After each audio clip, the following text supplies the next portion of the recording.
애워싸인 가운데 앉은 자여, 내 짐꾸러미를 이 땅에서 꾸리라.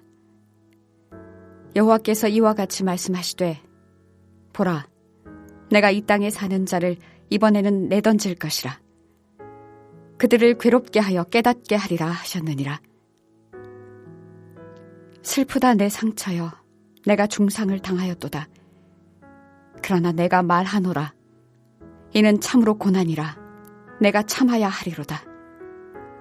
내 장막이 무너지고 나의 모든 줄이 끊어졌으며 내 자녀가 나를 떠나가고 있지 아니하니 내 장막을 세울 자와 내 휘장을 칠 자가 다시 없도다. 목자들은 어리석어 여호와를 찾지 아니하므로 형통하지 못하며 그 모든 양떼는 흩어졌도다. 들을지어다. 북방에서부터 크게 떠드는 소리가 들리니 유다 성읍들을 황폐하게 하여 승냥이의 거처가 되게 하리로다.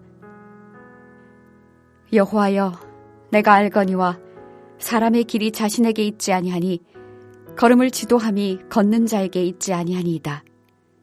여호와여, 나를 징계하옵시되 너그러이 하시고 진노로 하지 마옵소서. 주께서 내가 없어지게 하실까 두려워하나이다. 주를 알지 못하는 이방 사람들과 주의 이름으로 기도하지 아니하는 족속들에게 주의 분노를 부으소서.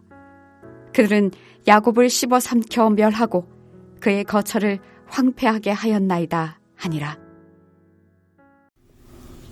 오늘도 말씀 묵상으로 시작하는 여러분에게 하나님의 깨닫게 하심과 인도하심이 함께 하기를 축복합니다.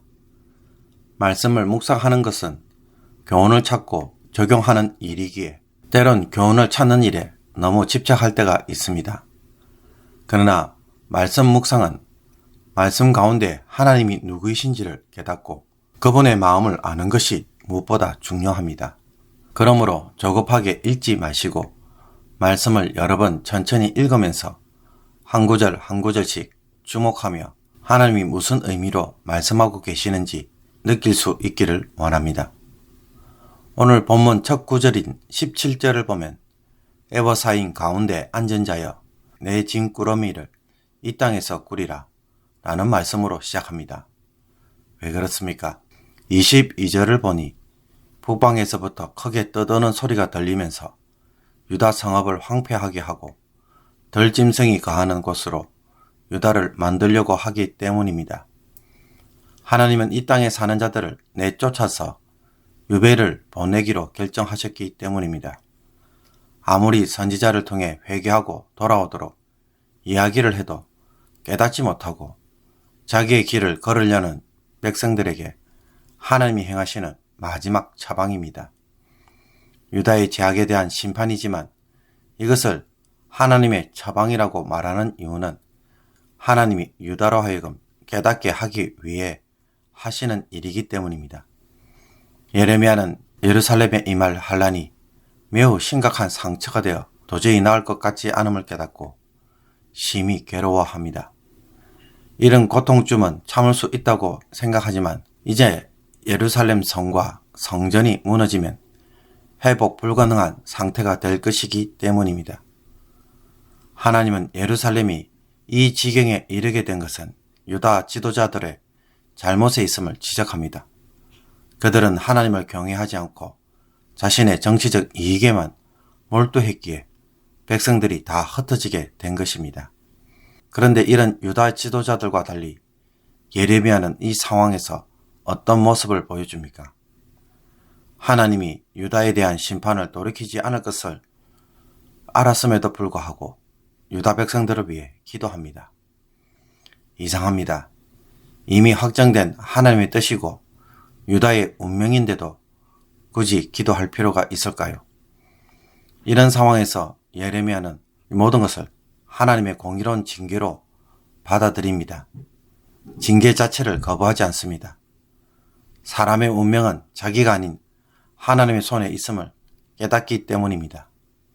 하나님이 정하신 것을 누가 돌이키고 언제까지 행하실지 그 모든 것을 하나님만이 결정합니다. 그러므로 유다의 운명에 대해 하나님이 진노하지 마시고 너그러이 행하여 주시기를 간구합니다. 진노 중에라도 자비를 베푸셔서 유배 후에 다시 회복할 수 있는 기회를 베풀어 주실 것을 호소하는 것입니다.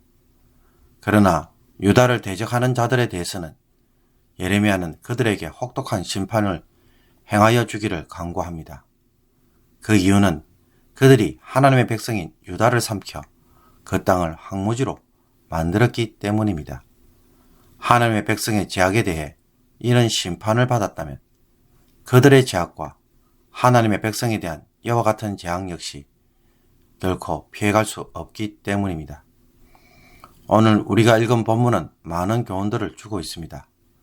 그 가운데 함께 묵상하고 순종하기를 원하는 한 가지는 유다를 위한 예레미야의 기도입니다. 예레미야는 사람의 운명이 전적으로 하나님 손에 달려있기에 그 계획과 판단을 사람이 감히 막거나 돌이킬 수 없음을 너무나 잘 알고 있습니다. 그런데도 예레미야가 기도를 하는 이유는 이스라엘을 자기 자녀로 품고 사랑하시는 아버지라는 사실을 너무나 잘 알고 있기 때문입니다. 이스라엘이 자신의 죄악으로 스스로 죽음을 초래하고 절망할 수밖에 없는 상황에서도 자기 백성을 향한 하나님의 사랑과 신실함을 누구보다 믿기 때문입니다. 예레미야는 이 사실에 근거해서 자비를 호소하고 회복의 기회를 간구하는 것입니다. 내가 금식 기도를 하면 들어주실 것이야. 내가 열심히 예배 생활을 하면 응답해 주실 것이야. 내가 밤낮으로 간구하면 들어주실 것이야. 이런 식으로 기도하지 않습니다. 물론 우리의 간절한 기도와 호소에 하나님이 들어주신다는 것은 자기 자녀를 향한 하나님의 사랑에 호소하는 것처럼 들리기에 틀린 말은 아닐 것입니다. 그러나 인간이 제 아무리 간절한 기도를 할지라도 기도 응답은 철저하게 하나님의 성품에 기초해서 응답합니다. 하나님의 마음을 사람이 통제할 수 없는 것입니다. 인간의 간절함은 하나님의 결정에 참고 사항은 되어도 결정 요인은 되지 못하는 것입니다. 지금 유다가 살 길은 예레미야가 하나님에게 간절히 간구하고 땡깡을 부리는 데 있지 않습니다. 유다의 운명이 하나님 손에 있음을 심판을 통해 경험하고 그래서 하나님에게로 돌아오는 것을 깨닫는 것이 더 중요합니다. 그러므로 어떤 상황에서도 하나님의 뜻에 따라 가는 것이 유다로서는 살 길이 됩니다. 사람이 자신의 소원을 하나님에게 아뢰고 또 하나님이 그 기도에 응답하시지만 정말로 우리를 살리는 기도는 무엇이겠습니까? 하나님의 뜻에 따라 하나님의 성품에 호소해서 기도하는 것이야말로 참으로 성도가 살 수 있고 진노 중에라도 회복될 수 있는 길입니다. 여러분은 하나님의 선하심을 믿으십니까?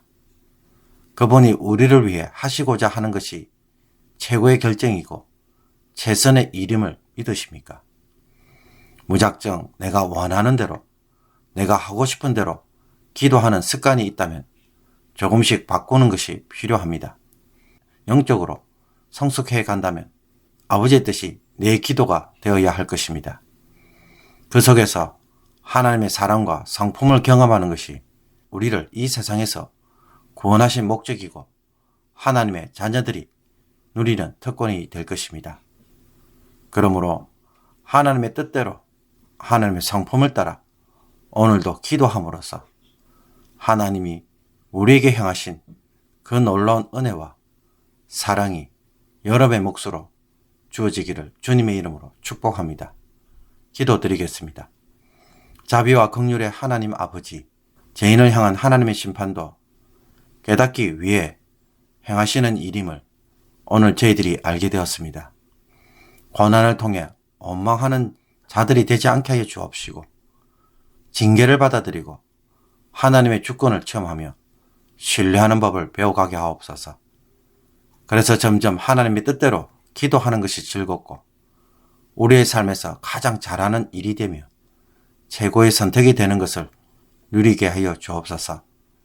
내 고집대로 되지 못하여서 원하는 상황들이 되지 못하여서 낙심하는 마음을 가지지 않게 하옵소서. 오늘도 하나님의 뜻에 초점을 맞추고 그 속에서 내가 어떻게 변화되어야 할지를 날마다 배워가는 성도들이 되게 하여 주옵소서. 예수 그리스도의 이름으로 기도하옵나이다. 아멘.